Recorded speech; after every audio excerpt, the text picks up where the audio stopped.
जय हिंद, जय छत्तीसगढ़। प्रिय अभ्यर्थियों, आप सभी का मैं बाल सुब्रमण्यम स्वागत करता हूं। संविधान की इस कक्षा में आज का विषय है संविधान की प्रस्तावना। तो आइए शुरुआत करते हैं क्लास की। संविधान में प्रस्तावना सर्वप्रथम अमेरिकी संविधान में जोड़ा गया था, उसके बाद ही अन्य देशों ने उसको देख करके प्रस्तावना अपने संविधान में जोड़ा।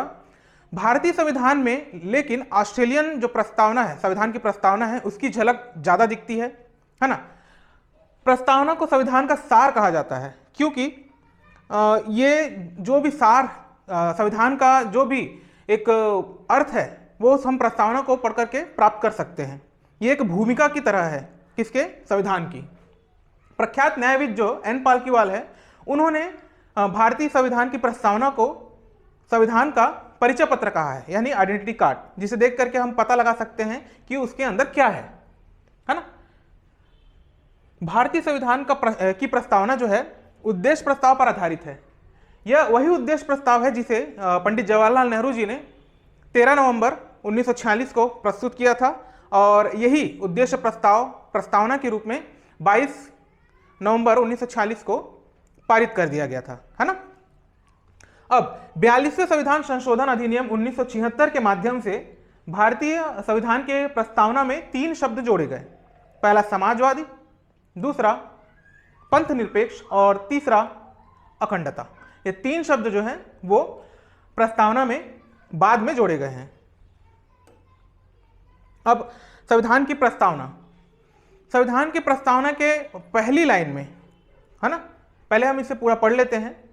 हम भारत के लोग भारत को एक संपूर्ण प्रभुत्व संपन्न, समाजवादी, पंथ निरपेक्ष और लोकतांत्रिक गणराज्य बनाने के लिए और इसके समस्त नागरिकों को सामाजिक, आर्थिक और राजनीतिक न्याय, विचार, अभिव्यक्ति, धर्म, विश्वास और उपासना की स्वतंत्रता, प्रतिष्ठा और अवसर की समता, ठीक है, प्राप्त कराने के लिए तथा व्यक्ति की गरिमा और राष्ट्र की एकता और अखंडता को सुनिश्चित करने वाले बंधुत्व को बढ़ाने के लिए दृढ़ संकल्पित होकर अपनी इस संविधान सभा में आज दिनांक 26 नवंबर 1949 को एतद द्वारा इस संविधान को अंगीकृत, अधिनियमित और आत्मार्पित करते हैं।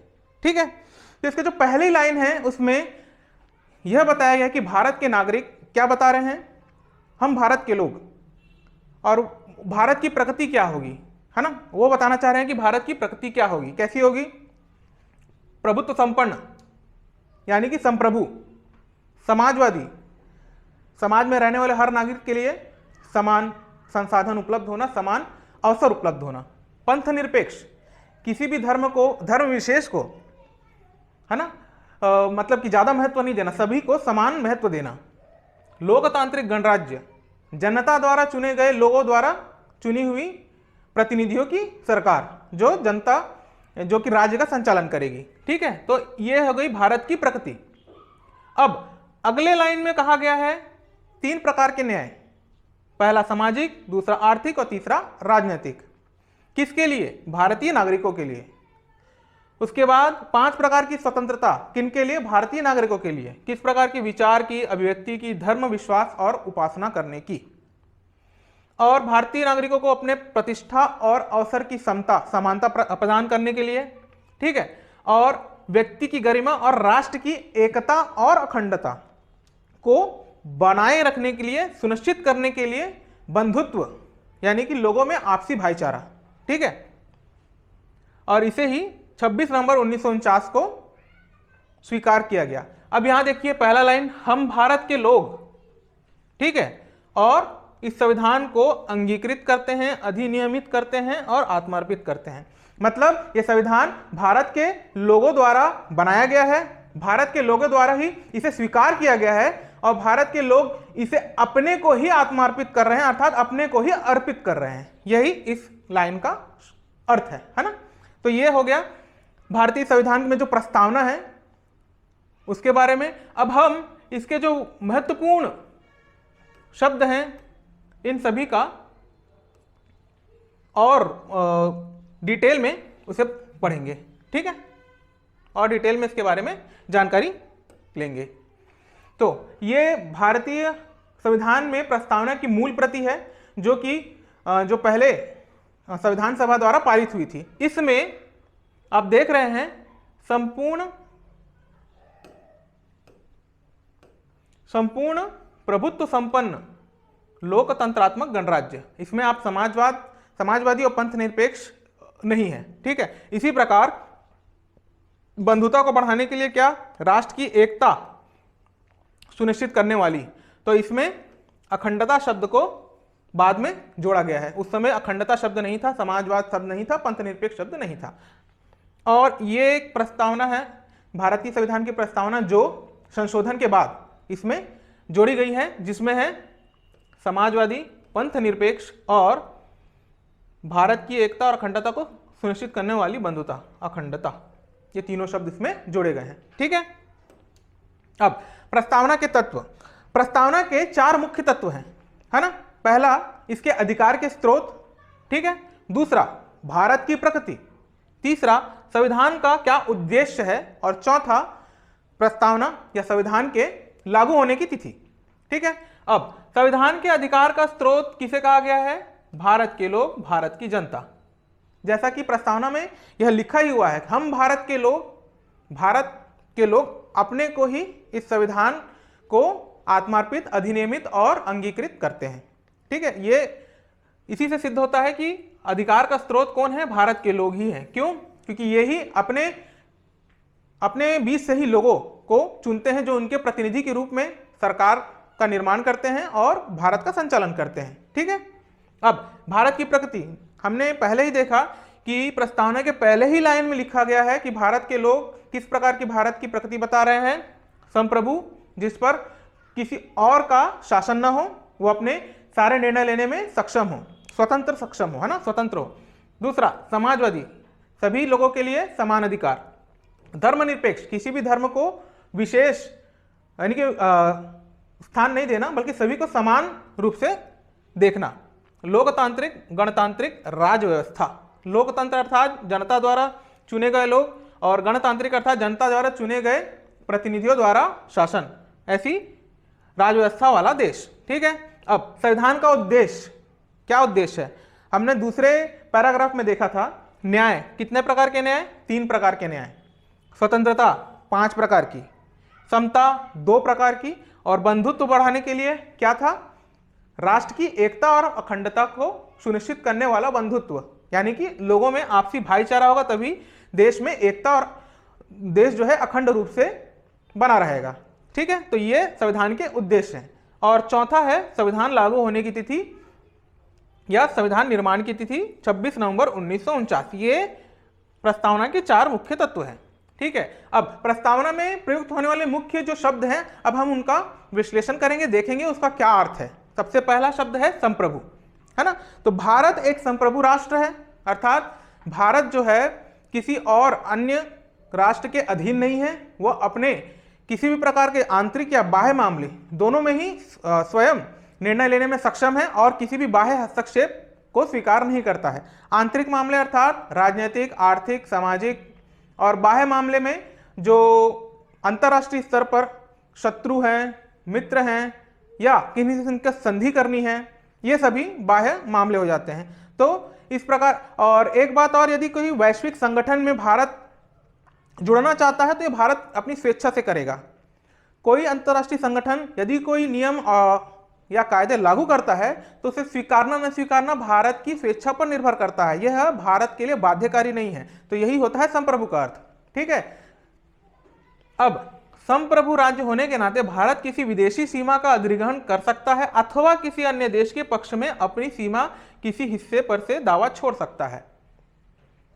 ऐसा संप्रभु राष्ट्र ही कर सकता है ना। लेकिन इसमें संविधान में कुछ उपबंध किए गए हैं, तो उसके आधार पर हम किसी देश को अपनी सीमा तो नहीं दे सकते, लेकिन यदि कोई अन्य राष्ट्र भारत में सम्मिलित होना चाहे तो हम उसे सम्मिलित कर सकते हैं। जैसे नेपाल, आज़ादी के बाद नेपाल भारत में शामिल होना चाहता था, लेकिन जवाहरलाल नेहरू जी ने इसके लिए साफ मना कर दिया, क्योंकि वो उस समय के प्रधानमंत्री थे और उन्होंने इस बात के लिए मना कर दिया। लेकिन जब उनकी पुत्री इंदिरा गांधी शासन में थी और सिक्किम जो उस समय राजशाही पर चल रहा था और भारत में शामिल होने के लिए उसने हामी भरी, है ना, उसने भारत से अनुरोध किया कि वह चीन से बचने के लिए और भी कुछ आर्थिक और राजनीतिक कारण थे, तो वो भारत में शामिल होना चाहता है। भारत एक गणतंत्र है और वह चीन में जाने की अपेक्षा भारत में शामिल होना ज़्यादा पसंद करेगा, और इंदिरा गांधी ने उस समय इसे स्वीकार कर लिया और आज सिक्किम जो है भारत का हिस्सा है। तो ये एक उसका उदाहरण है कि भारत एक संप्रभु राष्ट्र है। ठीक है, चलिए आगे बढ़ते हैं। अब अगला जो शब्द है वो है समाजवाद, जिसके बारे में हम पढ़ेंगे। ठीक है, समाजवाद शब्द भी सन 1976 में 42वें संविधान संशोधन के द्वारा भारतीय प्रस्तावना में जोड़ा गया था। ठीक है, अब संविधान में नीति निदेशक सिद्धांतों के रूप में समाजवादी लक्षण मौजूद पहले से थे, लेकिन कांग्रेस जो पार्टी है उसने समाजवादी स्वरूप को स्थापित करने के लिए 1955 के एक सत्र में प्रस्ताव ला करके इसे प्रस्तावना में जोड़ दिया। ठीक है, भारतीय समाजवाद जो है लोकतांत्रिक समाजवाद है, ना कि साम्यवादी समाजवाद। लोकतांत्रिक समाजवाद में सार्वजनिक क्षेत्र और निजी क्षेत्र दोनों को ही समान अवसर मिलते हैं और दोनों के ही माध्यम से नागरिकों का संपूर्ण विकास करने का प्रयास किया जाता है।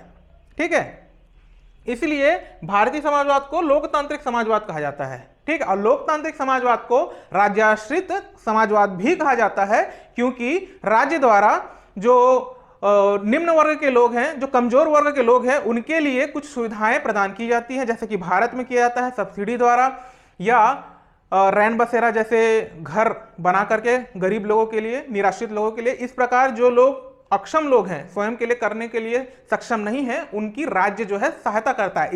इसलिए इसे राज्याश्रित समाजवाद भी कहते हैं। ठीक है, अब लोकतांत्रिक समाजवाद में मिश्रित अर्थव्यवस्था पर जोर दिया जाता है, वह मिश्रित अर्थव्यवस्था पर आस्था रखता है। अब इसका यह कारण हमारे पास क्लियर है कि सार्वजनिक क्षेत्र और निजी क्षेत्र दोनों ही जरूरी है किसी भी देश के विकास के लिए। ठीक है, दोनों मौजूद रहते हैं। लोकतांत्रिक समाजवाद का उद्देश्य जो है गरीबी को हटाना है, बीमारी को कम करना है और अवसर की असमानता को पूर्ण रूप से समाप्त करना है। ठीक है, अब भारतीय समाजवाद जो है मार्क्सवाद और गांधीवाद दोनों का मिला जुला स्वरूप है, लेकिन उसका झुकाव गांधीवाद की ओर ज्यादा है, क्योंकि गांधी जी हमारे राष्ट्रपिता हैं और उनके जो आदर्श हैं भारतीयों में ज्यादा लोकप्रिय हैं। इसीलिए हमारे जो समाजवाद है वो गांधीवादी की ओर ज्यादा झुका हुआ है। ठीक है, अब अगला शब्द जो है प्रस्तावना में वर्णित, जो कि पुनः 42वें संशोधन के द्वारा 1976 में जोड़ा गया था, वो है पंथनिरपेक्ष। पंथनिरपेक्ष का तात्पर्य धर्म और राज्य का अलगाव है, दोनों अलग अलग रहेंगे। जैसे कि पाकिस्तान हो गया और भी कोई अरब देश हो गया और अन्य देश जो अपने आप को इस्लामिक देश घोषित कर देते हैं, यानी कि वहां पर केवल इस्लामिक रूल चलेगा। लेकिन भारत जो है पंथनिरपेक्ष है। भारत जैसे राष्ट्र में राज्य का कोई राजनीतिक धर्म नहीं होगा, वह सभी धर्मों के लिए समान अवसर प्रदान करेगा, और यही पंथनिरपेक्ष का अर्थ है भारत के जो संविधान है उसकी प्रस्तावना के परिक्षेप में। जो पंथनिरपेक्ष शब्द है प्रस्तावना में केवल उल्लेखित हुआ है, लेकिन संविधान में कहीं भी इस शब्द का अन्यत्र कहीं प्रयोग नहीं हुआ है। लेकिन जो हमारे संविधान के निर्माता हैं वो चाहते थे कि भारत जो है एक पंथनिरपेक्ष या धर्मनिरपेक्ष राष्ट्र के रूप में हो, जहां पर सभी धर्मों को समान रूप से महत्व दिया जाए। ठीक है, इसके लिए उन्होंने उपबंध भी किए, जो कि अनुच्छेद 21 से लेकर 25 तक वर्णित है। ठीक है, वही बात है। अब पंथनिरपेक्ष शब्द का जो है इसकी उत्पत्ति जो है जॉर्ज जैकब होलियोक ने 1851 में की थी। ठीक है, पंथनिरपेक्ष शब्द जो है जॉर्ज जैकब होलियोक ने 1851 में किया था, और पंथनिरपेक्ष की अवधारणा जो है वह फ्रांस से शुरू हुई थी। ठीक है, ये पंथनिरपेक्ष के बारे में कुछ फैक्ट हो गए। अब जैसे कि ये 42वें संविधान संशोधन में जोड़ा गया था। ठीक है, पंथनिरपेक्ष का कोई स्पष्ट रूप से उल्लेख नहीं है, केवल प्रस्तावना में ही वर्णित है। ठीक है, संविधान के निर्माता ऐसे राज्य की स्थापना करना चाहते थे जहां धार्मिक स्वतंत्रता हो। ठीक है, धार्मिक स्वतंत्रता हो, और इसके लिए उन्होंने संविधान के अनुच्छेद से 25 से लेकर 28 तक धार्मिक स्वतंत्रता के अधिकार जोड़े गए थे। ठीक है, 25 से लेकर 28 तक, मैंने 21 से 25 कह दिया था, सॉरी, वह 25 से 28 तक है। ठीक है, अब भारतीय संविधान में पंथ निरपेक्षता की सभी अवधारणाएं विद्यमान हैं। अब इसका यह तात्पर्य हुआ कि पंथ निरपेक्ष अर्थात राज्य का कोई राष्ट्र धर्म नहीं होगा, वह सभी धर्मों को समान महत्व देगा। ठीक है, वही बातें हैं, समान समर्थन होगा। ठीक है, तो ये हो गया पंथ निरपेक्षता के बारे में। अब आप जानते हैं लोकतंत्र के बारे में। ठीक है, लोकतंत्र में सारी शक्ति जो है वो जनता के हाथों में होती है। जनता के द्वारा चुने गए प्रतिनिधियों द्वारा सरकार का निर्माण होता है और वही सरकार जो है राष्ट्र का संचालन करती है, और उन्हीं प्रतिनिधियों में से राष्ट्र प्रमुख का भी चयन किया जाता है। सरकार हो, प्रतिनिधि हो या राष्ट्र प्रमुख हो, ये सभी जो है 5 वर्षों के लिए यानी कि एक निश्चित समय के लिए ही चुनकर आते हैं, और उसके बाद पुनः चुनाव की प्रक्रिया द्वारा इनका पुनः चयन किया जाता है, निर्वाचन किया जाता है। ठीक है, वही बातें हैं। अब भारतीय संविधान में प्रतिनिधि संसदीय लोकतंत्र की व्यवस्था है, यानी कि भारत में जनता द्वारा चुने गए प्रतिनिधियों द्वारा संसद का प्रतिनिधित्व किया जाता है। ठीक है, और इसी संसद के द्वारा भारतीय जनता के लिए कानून, नियम ये सब बनाए जाते हैं। ठीक है, जिसमें कार्यकारिणी अर्थात चुने गए प्रतिनिधि, ठीक है, कार्यकारिणी अपनी सभी नीतियों और कार्यों के लिए विधायिका अर्थात संसद के लिए जवाबदेह होती है, उत्तरदायी होती है। ठीक है, ये हो गया लोकतंत्र के बारे में। अब प्रस्तावना में लोकतांत्रिक शब्द का प्रयोग हुआ है, लेकिन यह तीनों प्रकार के अर्थों को सम्मिलित किए हुआ है ना।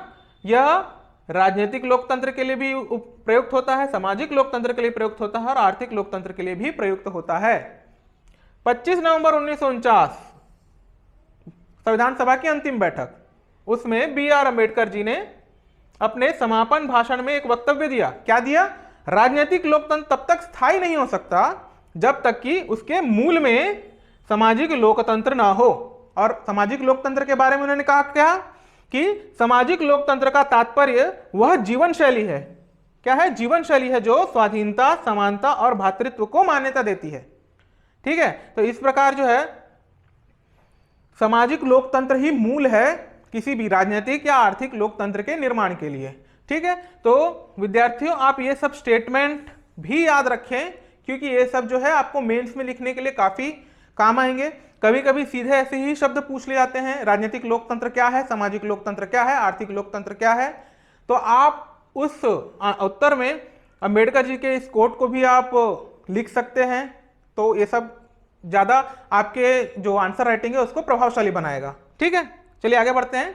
अब चित्र देख के आपको समझ में ही आ रहा होगा, अगला जो शब्द है हमारा गणतंत्र।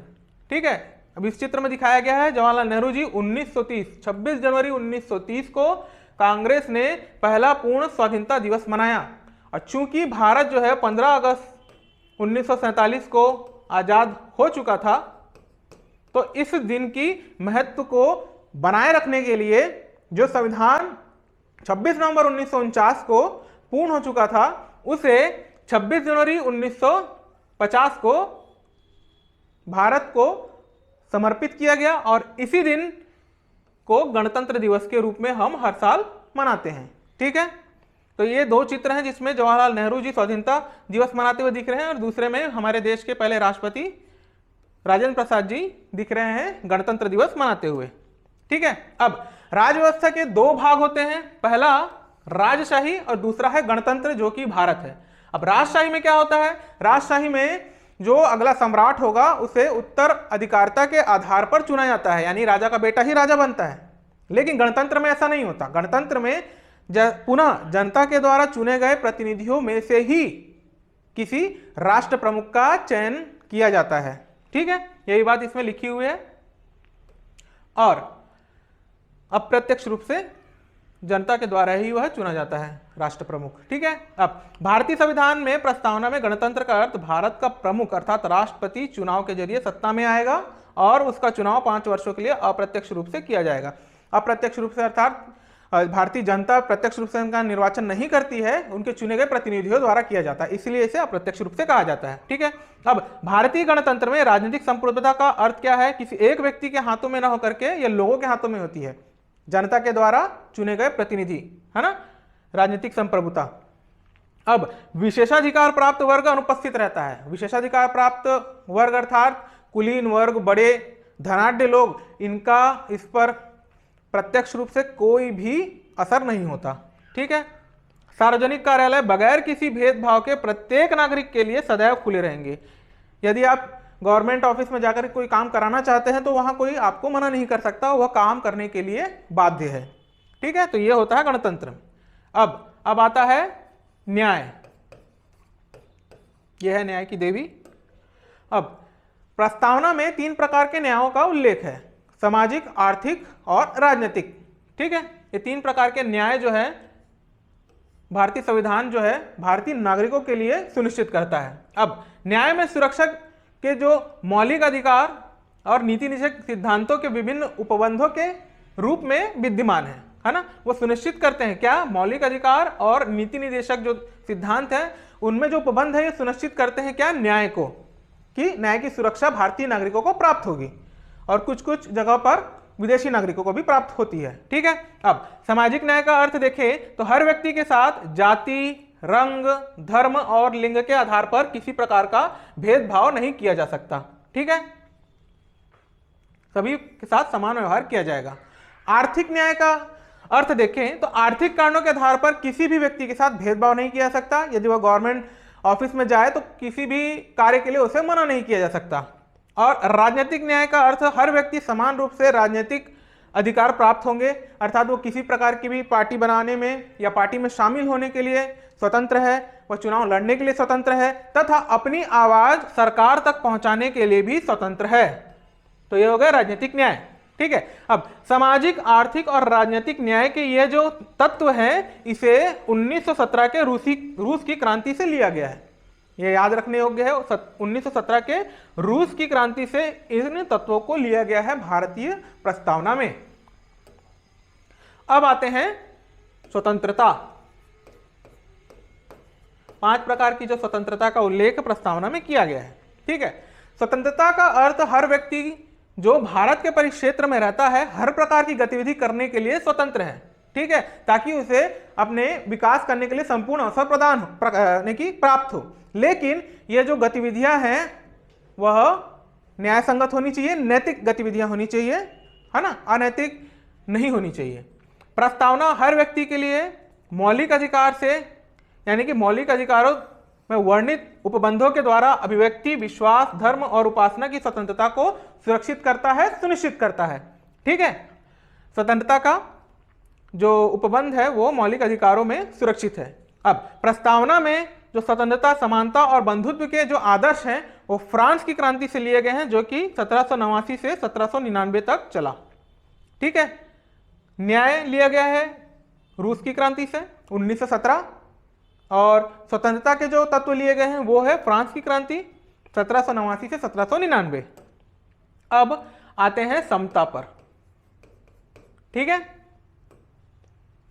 समता का अर्थ समाज में किसी भी वर्ग विशेष के लिए अधिकारों की अनुपस्थिति, मतलब किसी विशेष वर्ग के लिए कुछ ज्यादा अधिकार होंगे और अन्य वर्ग के लिए कम अधिकार होंगे, ऐसा नहीं, सभी के लिए समान अधिकार और समान अवसर जो है राज्य उपलब्ध कराएगा। ठीक है, ऐसा उपबंध कौन करेगा, संविधान में लिखा हुआ है, संविधान में कि राज्य ऐसा अवसर प्रदान करेगा।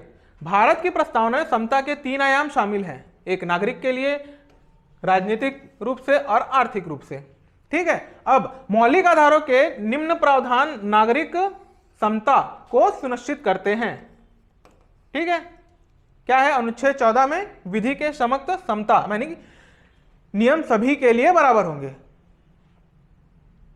ठीक है, तो मौलिक आधारों के, है ना, अधिकारों के निम्न प्रावधान जो है नागरिक समता को सुनिश्चित करते हैं। किनके आधार पर, अनुच्छेद 14 में विधि के समक्ष समता, अर्थात नियम सभी के लिए बराबर होंगे, है ना। ठीक है, और दूसरा अनुच्छेद 15 में धर्म, जाति, लिंग या जन्म स्थान के आधार पर मूल वंश का निषेध, अर्थात धर्म, जाति, लिंग और जन्म स्थान के आधार पर किसी प्रकार का भी भेदभाव आपसे नहीं किया जा सकता। कहां, भारत में। ठीक है, अब लोक नियोजन के विषय में अवसर की समता, अनुच्छेद 16, लोक नियोजन अर्थात सरकारी नौकरियों में सभी को समान अवसर प्रदान किए जाएंगे, उनमें किसी भी नागरिक के साथ जो है भेदभाव नहीं किया जाएगा किसी भी आधार पर। ठीक है, अनुच्छेद 17, अस्पृश्यता का अंत। ठीक है, जब भारत आजाद हुआ था उस समय जातिवाद जो है चरम पर था और जो दलित वर्ग हैं, निम्न वर्ग के लोग हैं, उन्हें अस्पृश्यता का दंश झेलना पड़ता था। इसीलिए सभी नागरिकों को समान अधिकार प्राप्त हो, इसीलिए अस्पृश्यता का अंत होना बहुत ही जरूरी था और इसीलिए इसका प्रावधान किया गया अनुच्छेद 17 बना करके, है ना। इस उपबंध के आधार पर इस दंश को समाप्त करने का प्रावधान किया गया। और अनुच्छेद 18 उपाधियों का अंत। किन उपाधियों का अंत? जो ब्रिटिश गवर्नमेंट के द्वारा उन लोगों को दिए गए थे जो ब्रिटिश गवर्नमेंट के लिए या तो काम करते थे या भारतीय समाज में अच्छे उच्च वर्ग पर थे, तो या अच्छा कार्य कर रहे थे भारतीय समाज के लिए, ठीक है। तो उन सभी उपाधियों का अंत किया गया ताकि सभी नागरिकों को समानता का अनुभव हो, सभी में समता का भाव आए, है ना, इस प्रकार, ठीक है। और राजनीतिक समता को भी सुनिश्चित करना, यह किसका? संविधान में, ठीक है, राजनीतिक समता को भी सुनिश्चित करना आवश्यक है। अब धर्म, जाति, लिंग अथवा वर्ग के आधार पर किसी व्यक्ति को मतदाता सूची में शामिल होने के लिए अयोग्य करार नहीं दिया जा सकता, ऐसा अनुच्छेद 325 में वर्णित है, ठीक है। यदि कोई व्यक्ति भारत का नागरिक है, भारत में रहता है, तो उसका मतदाता सूची में नाम होगा और होगा ही, उसे किसी भी आधार पर अयोग्य घोषित नहीं किया जा सकता। और लोकसभा विधानसभाओं में वयस्क मताधिकार का प्रावधान अनुच्छेद 326, और ये प्री का क्वेश्चन भी आया हुआ है, ठीक है, ये प्री में पूछा हुआ क्वेश्चन है। तो यदि ये पूछा गया तो हो सकता है कभी ये पूछ ले, ये आप याद रखें सब चीजें। अब राज्य के नीति निषेधक सिद्धांत जो अनुच्छेद 39 में वर्णित है, महिला अथवा पुरुषों के जीवन यापन के लिए पर्याप्त साधनों को उपलब्ध कराना तथा समान कार्य के लिए समान वेतन का प्रावधान करना। महिला हो या चाहे पुरुष हो, यदि वो एक प्रकार का कार्य कर रहे हैं तो दोनों को समान प्रकार का वेतन देना अनिवार्य है। यह किसमें किया गया है? इसका उपबंध अनुच्छेद 39 में नीति निषेधक सिद्धांतों में किया गया है, ठीक है। और अंतिम है, अखंडता को पुनः 42वें संविधान संशोधन 1976 के द्वारा है प्रस्तावना में जोड़ा गया, ठीक है। अब प्रस्तावना के महत्व के बारे में चर्चा करते हैं, ठीक है। महत्व के बारे में चर्चा करें तो प्रस्तावना में आधारभूत, उस आधारभूत दर्शन, यह आधारभूत है, ठीक है। प्रस्तावना में उस आधारभूत दर्शन, राजनीतिक, धार्मिक, नैतिक, मौलिक मूल्यों का उल्लेख है जो हमारे संविधान के आधार हैं, ठीक है। तो ये सभी आधारभूत मौलिक तत्व हैं जिनके आधार पर हमारा संविधान जो है बना हुआ है। अब संविधान सभा के जो सदस्य हैं अल्लादी कृष्ण स्वामी अय्यर, उन्होंने कहा है कि प्रस्तावना हमारे दीर्घकालिक सपनों का विचार है। बहुत ही लंबे समय तक किसी भी क्षेत्र में राज्य करने के लिए तथा उस राष्ट्र को बनाने के लिए जो नियम कायदे लगते हैं संविधान में, वो सभी वर्णित है। इसीलिए ऐसा कहा गया कि दीर्घकालिक सपनों का विचार है, लंबे समय तक किसी राष्ट्र को बनाए रखने के लिए संविधान का होना अति आवश्यक है, ठीक है। अब प्रारूप समिति के जो सदस्य थे कौन? के.एम. मुंशी। उन्होंने क्या कहा था? उन्होंने कहा संप्रभु लोकतांत्रिक गणराज्य का भविष्यफल है। यह क्या है? संप्रभु लोकतांत्रिक गणराज्य का भविष्यफल। संप्रभु जिस पर किसी और शक्ति का ना होना, लोकतांत्रिक जनता द्वारा शासन करना, गणराज्य जनता द्वारा चुने गए प्रतिनिधियों में से किसी राष्ट्र प्रमुख का निर्धारण होना, ठीक है। इन सभी चीजों का भविष्य का फल है क्या है? संविधान, क्योंकि इसी आधार पर ये सारी चीजें सुनिश्चित की जाती है किसी भी राष्ट्र के रूप में, ठीक है। अब अंग्रेज जो राजनीति शास्त्री थे अर्नेस्ट बार्कर, ठीक है, अर्नेस्ट बार्कर, उन्होंने संविधान की प्रस्तावना लिखने वाले को राजनीतिक बुद्धिजीवी कहा है, ठीक है, और कहकर सम्मान दिया है ना, राजनीतिक बुद्धिजीवी कहकर सम्मान दिया है। और प्रस्तावना को भारतीय संविधान का कुंजी कहा है। कुंजी अर्थात किसी भी चीज का संक्षिप्त में वर्णन, एक प्रकार का समरी, तो उन्होंने इसे कुंजी कहा है किसका? संविधान का। किसे कहा है? प्रस्तावना को, ठीक है। अब भारत के पूर्व न्यायाधीश एम हिदायतुल्लाह, है ना, एम हिदायतुल्लाह, ये टाइपो एरर है। भारत के पूर्व जो मुख्य न्यायाधीश थे एम हिदायतुल्लाह के अनुसार जिस प्रकार प्रस्तावना अमेरिकी संविधान में स्वतंत्रता का प्रतीक माना जाता है, उसी प्रकार भारत में स्वतंत्रता का प्रतीक तो है, साथ ही साथ यह संविधान की आत्मा भी है। अर्थात यह बहुत ही महत्वपूर्ण चीज है जो कि संविधान के सारे गुणों को परिलक्षित करता है। कुछ ही शब्दों में किसके बारे में कह रहे हैं? प्रस्तावना के बारे में कह रहे हैं। ठीक है, तो इस प्रकार से एक टॉपिक छूट रहा है, वह है भारतीय संविधान में प्रस्तावना संशोधन योग्य है या नहीं। ठीक है, अब 1960 में जो बेरूबारी केस है उसके आधार पर यह निर्णय दिया गया था कि भारत की जो संविधान है उसमें प्रस्तावना संविधान का अंग नहीं है, इसलिए संशोधन के योग्य नहीं है। लेकिन 1973 में केशवानंद भारती बनाम केरल केस में सुप्रीम कोर्ट ने यह निर्णय दिया था कि जो भारतीय प्रस्तावना है वह संशोधन योग्य है। क्यों? क्योंकि यह भारतीय संविधान का अंग है, लेकिन इसके मूल तत्व और मूल विशेषताओं में कोई भी परिवर्तन नहीं किया जा सकता, अर्थात उसकी मूल आत्मा में कोई परिवर्तन नहीं किया जा सकता। लेकिन यदि आप चाहें तो उसमें किन्हीं अन्य मुख्य शब्दों का समावेश कर सकते हैं। तो इस प्रकार जो भारतीय संविधान की प्रस्तावना है वह अनुच्छेद 368 के तहत संशोधन योग्य है, लेकिन उसके मूल तत्व और मूल विशेषताओं में कोई भी परिवर्तन नहीं किया जा सकता, और यह दिया गया है केशवानंद भारती बनाम केरल केस में। ठीक है, तो इस प्रकार जो वर्तमान की स्थिति में है वो हम बोल सकते हैं कि प्रस्तावना जो है संशोधनीय है।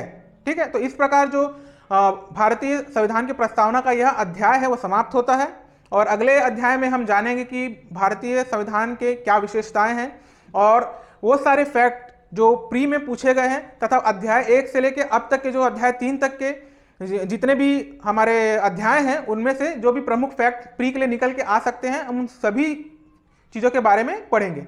ठीक है, तो तब तक के लिए सारे विद्यार्थियों जय हिंद, जय छत्तीसगढ़।